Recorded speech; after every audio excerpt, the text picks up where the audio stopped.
A ver, ahí está. Bueno, chicas, entonces vamos a rezarle al Espíritu Santo para rezarles, ¿verdad? Que nos inspire. Ven, oh Santo Espíritu, llena los corazones de tus fieles y enciende en ellos el fuego de tu amor. Envía tu Espíritu y serán creados y renovarás la faz de la tierra. Oh Dios, que instruiste los corazones de tus fieles con la luz del Espíritu Santo, hacenos conocer las cosas rectas y gozar siempre de sus divinos consuelos. Por Jesucristo nuestro Señor. Amén. Bueno, y nos quedamos en San Mateo 22, versículo 15, que vamos a ver ahora solamente esta parte que se titula El tributo al César, que es una parte en la que esencialmente se habla de la voluntad de Dios, de la voluntad y la sabiduría de Dios. Tengo la idea de dar menos cantidad y que se les quede alguna idea más redonda, más exacta, ¿verdad? Porque de repente si abarcamos varios pasajes del Evangelio, de pronto como que se diluye un poco lo que se quiere transmitir, ¿verdad? Lo que Jesús quiere transmitir, ¿verdad? Entonces, leemos el 15, del 15 al 22 sería lo que vamos a ver ahora. El tributo al César. Entonces los fariseos se retiraron y tuvieron consejo para ver cómo podían casarle en alguna palabra. Y le enviaron sus discípulos, junto con los herodianos, a preguntarle: Maestro, sabemos que eres veraz y que enseñas de verdad el camino de Dios y que no te dejas llevar de nadie, pues no haces acepción de personas. Dinos, por tanto, ¿qué te parece? ¿Es lícito dar tributo al César o no? Conociendo Jesús su malicia, respondió: ¿Por qué me tentáis, hipócritas? Enseñadme la moneda del tributo. Y ellos le mostraron un denario. Jesús les preguntó: ¿de quién es esta imagen y esta inscripción? Le respondieron: del César. Entonces les dijo: Dad pues al César lo que es del César y a Dios lo que es de Dios. Al oírlo se quedaron admirados y dejándole se marcharon. Bueno, entonces este es un evangelio que aparentemente no dice mucho, aparentemente, porque como siempre, profundizando en las palabras de Jesús, nos dice cosas, ¿verdad? Y en primer lugar nos muestra la gran sabiduría de Jesucristo, porque los fariseos lo que querían era justamente tenderle una trampa. O sea, con esta pregunta lo que hacían era tenderle una trampa para que se pusiera de parte del César o en contra del César, ¿verdad? Había que darle o no darle al César. Y Jesús les sale por otro lado completamente y diciéndole que todo lo hablándole de la justicia, ¿verdad? Entonces nos habla de sabiduría y de justicia. La imagen era del César. Entonces claramente Jesús le dice: den al César lo que es del César y les dice: y a Dios lo que es de Dios, ¿verdad? Me dudaba si le completaba esa frase. Entonces, todo poder temporal, lo que Jesús también nos indica acá, es que todo poder temporal viene de Dios. Por eso que como cristianos y seres que viven en una sociedad, tenemos que respetar ese poder temporal, esa autoridad temporal que la gente tiene, ¿verdad? En democracia, como es nuestro caso, los padres son la primera autoridad que tenemos y también viene de Dios esa autoridad, porque Dios nos la da, ¿verdad? Dios da a los padres esa autoridad para educar a los hijos, para llevarlos a ser unas personas que de bien, ¿verdad? Educadas y con virtudes. Y eso también vale para nosotras. Dad a Dios lo que es de Dios. ¿Qué es de Dios? Todo, ¿verdad? Pero en ese todo se puede perder un poco. ¿Qué es de Dios? Específicamente, somos cada una de nosotras totalmente de Dios, y todo lo que pensamos todo lo que tenemos es de Dios. Somos simples administradores o administradoras de lo que tenemos. Y tenemos que, y otra cosa que es especialmente de Dios es el tiempo que nos regala. Nos regala y nos pide tan poco, y a veces ese poco no le queremos dar. Así somos de poco generosas a veces con Dios, ¿verdad? Para conocerle más, para alabarle, para adorarle, ¿verdad? El tiempo que nos pide de asistencia a la Santa Misa, donde se le alaba, se le adora, y nosotros somos los beneficiados, o sea, Dios no gana nada con eso, ¿verdad? Y por eso entonces tenemos que darle a Dios lo que es de Dios, devolverle a Dios lo que es de Dios. Tenemos que obedecer a Dios antes que a los hombres, dice San Pedro en Hechos de los Apóstoles, ¿verdad? Obedecer a Dios antes que a los hombres. Si hay algo que se opone a lo que Dios quiere, a lo que Dios me pide en los mandamientos o en los sacramentos o en el credo, no lo tengo que obedecer, ¿verdad? Si alguien me dice, me tenés que ir a matarle a fulanita o a fulanito, no estoy obligada a eso, ¿verdad? Aunque esa persona tenga autoridad sobre mí por lo que sea, ¿verdad? Entonces pensaba que un propósito puede ser pedir a Dios la sabiduría. Contaban de Santo Tomás, si no me equivoco, al que Dios le dijo que le iba a dar todo lo que quisiera, que todo lo que él le pidiera.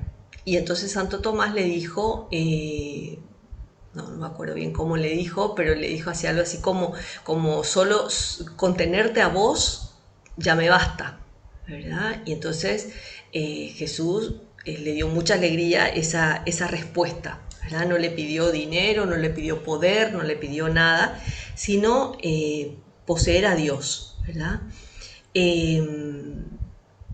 Entonces, tenemos que obedecer a Dios antes que a los hombres.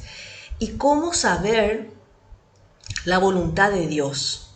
Entonces, esa es un poco la idea que les quería dejar con esta clase, ¿verdad? Cómo saber, en primer lugar, cómo orientar todas mis fuerzas a cumplir la voluntad de Dios. Cómo orientar todas mis energías a hacer lo que Dios quiere de mí. Porque de eso se trata la felicidad, de eso se trata la paz, de eso se trata la vida cristiana, ¿verdad? El hacer lo que Dios quiere. Y a Jesús le costó sangre hacer la voluntad de su Padre. Tenía que morir en la cruz. En Semana Santa, que llega pronto, vamos a recordar esa realidad, ese hecho, ¿verdad? Y Jesús, en el momento del ¿cómo se llama esto? De la oración en el huerto, le dijo a su Padre Dios, si es posible, aparta de mí este cáliz, pero no se haga mi voluntad sino la tuya. ¿Y qué es lo que le quería decir ahí? Que si podía ser que no tenga que morir en la cruz, que sea así. Pero si es que que sabía él que era la voluntad del Padre que muriera en la cruz, por eso vino a la tierra, para eso vino a la tierra, ¿verdad? Sabía que esa era su voluntad, pero como que le pedía que no fuera, que no sea, que no tenga que hacer eso, ¿verdad?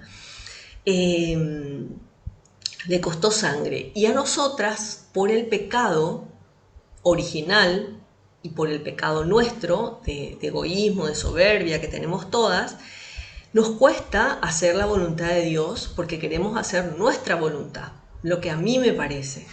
Es más, cuando rezamos, le pedimos a Dios que se haga mi voluntad, ¿verdad? Y muchas veces le rezamos pidiéndole, no sé, un trabajo o un examen, por un examen o lo que sea, ¿verdad? O conseguir no sé qué cosa, material. Y a lo mejor no nos conviene por la razón que sea y quizá a largo plazo y nosotras no nos damos cuenta que no nos conviene y Dios no nos da, no nos da eso. Por eso es muy importante que a la hora de pedirle algo a Dios, y nosotros nos pasamos pidiendo, ¿verdad? Muchas veces la oración del cristiano se reduce a agradecer y a pedir, ¿verdad? Y la oración puede ser mucho más que eso, mucho más que pedirle y agradecerle. Vamos a ver ahora brevemente qué abarca esa oración, ¿verdad? Entonces, no nos tiene que extrañar, por tanto, que a nosotras nos cueste mucho hacer la voluntad de Dios. Así como le costó a Jesús, ¿verdad? Jesús era Dios y era hombre, era perfecto Dios y perfecto hombre. Y nos quiso mostrar cómo le costaba cumplir la voluntad del Padre, para que nosotros no nos extrañemos de que nos cueste, ¿verdad? De que nos cueste una enfermedad, que nos cueste un dolor, un sufrimiento, un fracaso, una desilusión, cosas terrenas y en la mayoría de los casos, si no en todos prácticamente, fruto del pecado, ¿verdad? O sea, nosotros estaríamos en un grado de perfecta felicidad si es que no hubiera habido pecado original, ¿verdad? Y por el pecado es que tenemos tenemos que hacer estos esfuerzos, tenemos estas luchas en las que tenemos que esforzarnos, ¿verdad? Y existen 3 modos, que no sé si ya salió en otra clase, pero es muy importante resaltar y tener presente, que existen 3 modos de cumplir la voluntad no de cumplir, sino 3 caminos por los que nos viene la voluntad de Dios. Porque uno piensa, dice, bueno, ¿cómo voy a saber cuál es la voluntad de Dios? Y pareciera algo casi imposible, ¿verdad? Casi, no sé, se tiene que bajar un ángel para decirme que, así como el ángel le anunció a la Virgen que iba a ser su madre, o como a San José, que en sueños, hoy que es el día de San José, ¿verdad? Que en sueños Dios le transmitió su voluntad, ¿verdad?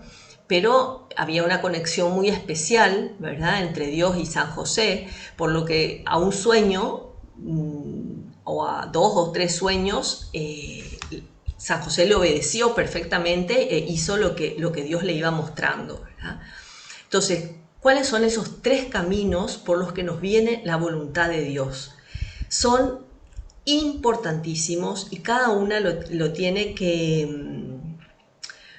incorporar o asegurarse bien de que esté escuchando la voluntad de Dios. Y son, te voy a decir de corrido y después vamos a ver cada una un ratito. Oración, a través de la oración. Sí, me pongo en la presencia de Dios y le digo, Dios, quiero saber tu voluntad, quiero que me digas qué querés de esto o qué me pedís en esta situación, cómo querés que resuelva este problema. Ahí Dios nos habla. El segundo camino es la dirección espiritual o el acompañamiento espiritual, en que una persona experimentada en el trato con Dios nos ayuda a discernir qué es lo que Dios me está pidiendo en un determinado momento de mi vida, ¿verdad? Porque obviamente esa voluntad o ese pedido de Dios va variando, ¿verdad?, según es nuestra vida, según pasa el tiempo. Y el tercer camino son las circunstancias que nos rodean.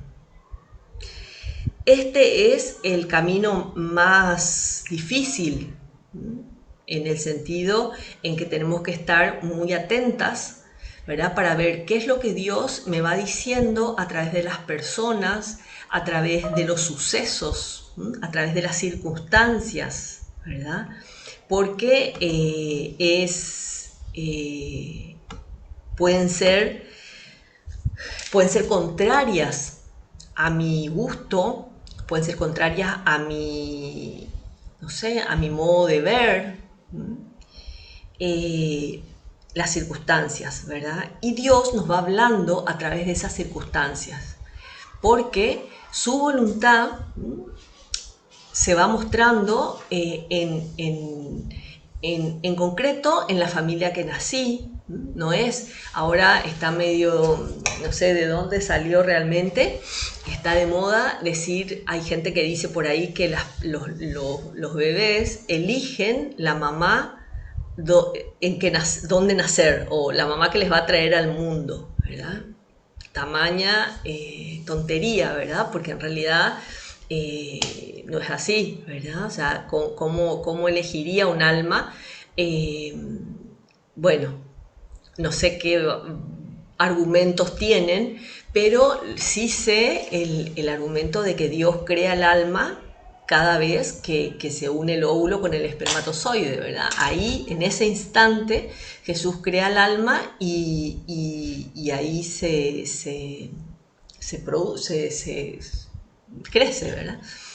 Entonces, ¿dónde nace esa persona? Todo lo que le sucede, ¿verdad? Todos sus gustos, todo lo que le pasa, todo lo que nos pasa, todo lo que sucede en nuestra vida, lo que estudiamos, lo que hacemos, en lo que trabajamos, todo eso Dios nos va hablando a través de eso, ¿verdad? Y por eso tenemos que prestar mucha atención a estos tres caminos, ¿verdad? Orientar todos nuestros esfuerzos a cumplir su voluntad, porque es lo que nos va a dar felicidad, decíamos ya, y es lo que nos va a llevar al cielo, porque es lo único que importa. O sea, si nosotros acá en la Tierra estuviéramos haciendo, no sé, 1500 cosas, descubriendo, no sé, la pólvora, como se dice, aunque ya está súper descubierta, descubriendo, no sé, algo súper importante para la humanidad, ¿verdad? De nada nos sirve si al final no obedecimos a Dios y no vamos al cielo, ¿verdad? Porque lo que importa es la eternidad. El tiempo acá en la tierra se acaba. Entonces, oración.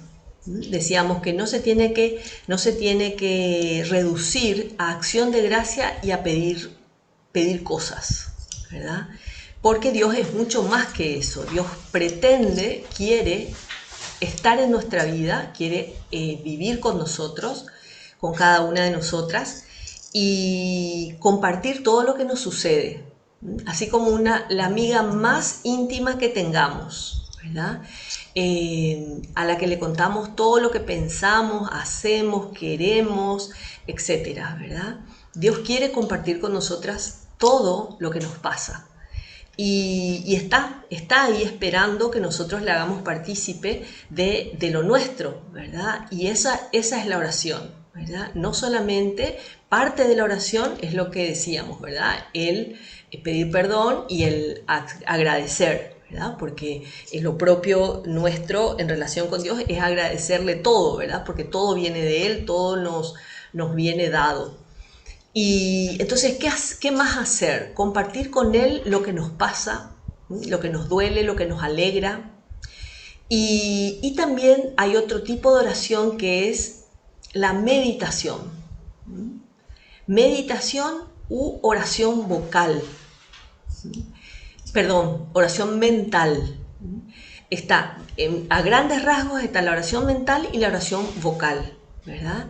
La oración vocal es aquella en la que repetimos palabras, digamos, elaboradas por otras personas, ¿verdad? El Padre Nuestro, que es la principal oración vocal que nos la enseñó Jesús, el Ave María, en segundo lugar, y así, ¿verdad? Todas las otras oraciones. Y esa no es la principal, Es un tipo de oración que no quita la oración mental. ¿Qué es la oración mental? Hablar con Dios, hablar con Dios, comentarle lo que me pasa. Y no estoy perdiendo el tiempo, ni mucho menos, porque estoy compartiendo mi tiempo con el que me regala el tiempo y el que me ama inmensamente. Si hay alguien que me ama, ese es Dios, ¿verdad? No, nadie más, ni la madre más amante de su hijo, ama como Dios nos ama.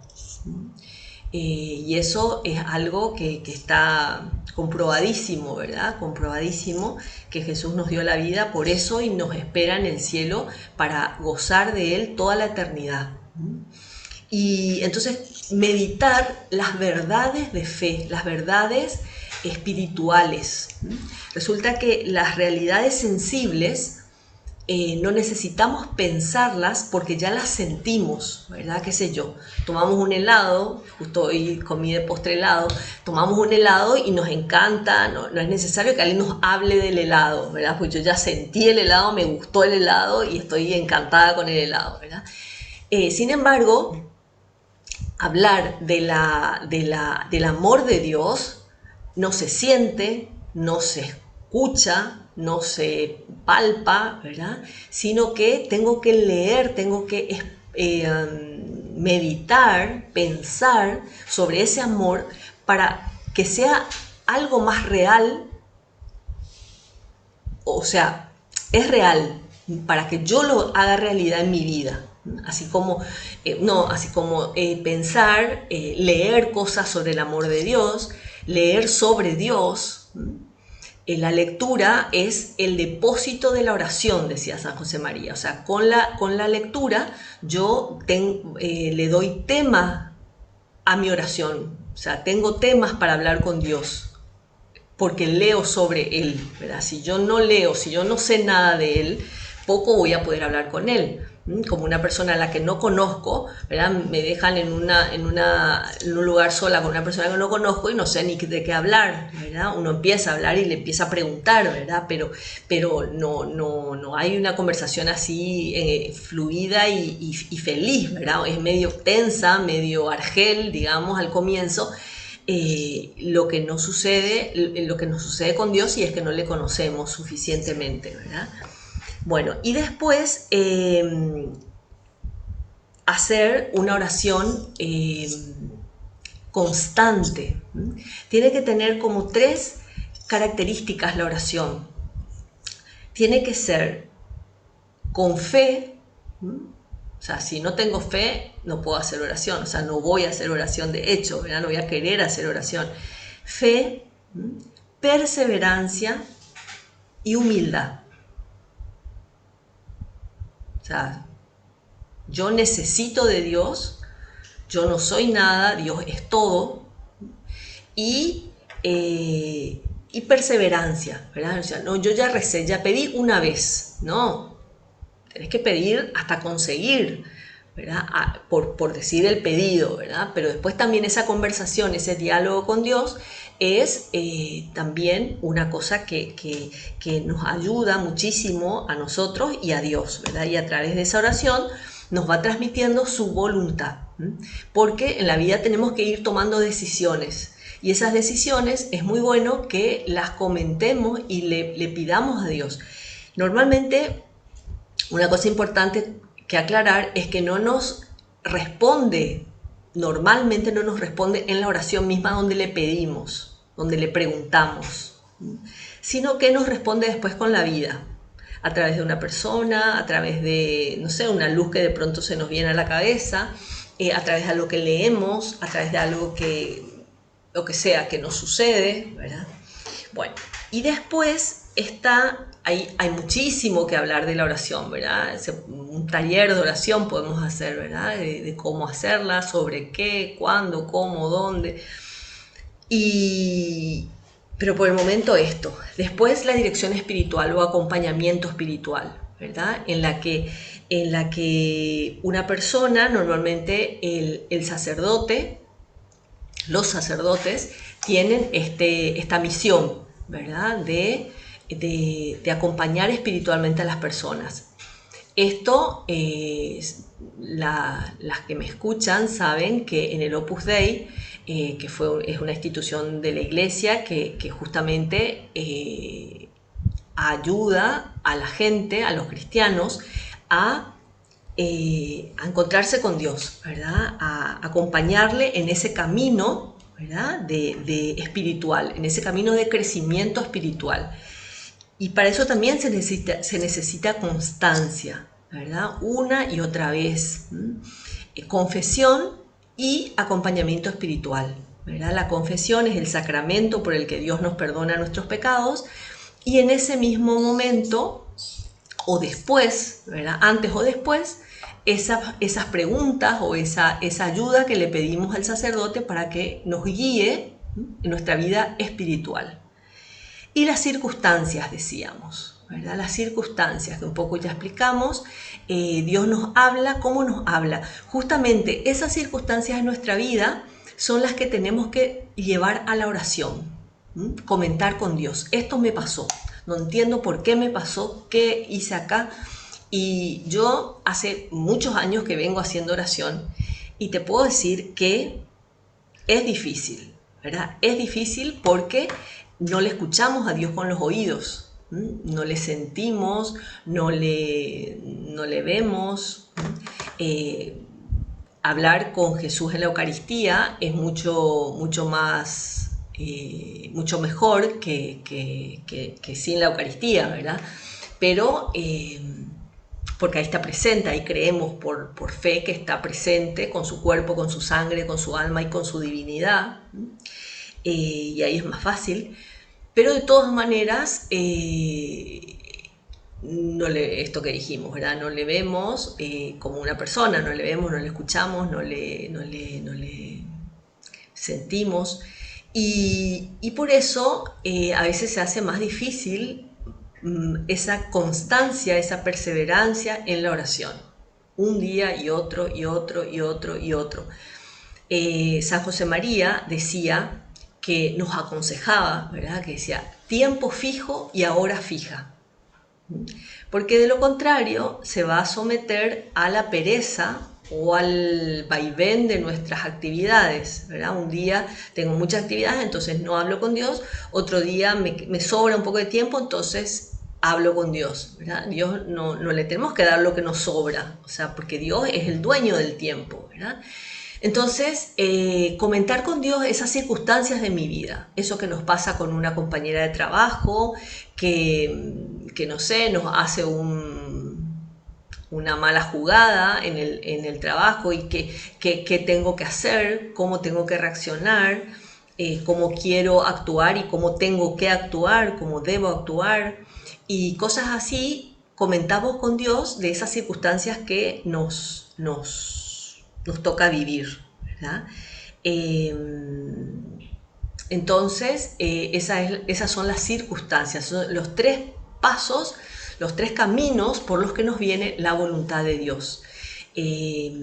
Bueno, y entonces pedirle a Dios que nos ayude a conocer, porque ¿quién más nos va a querer ayudar que Dios, ¿verdad?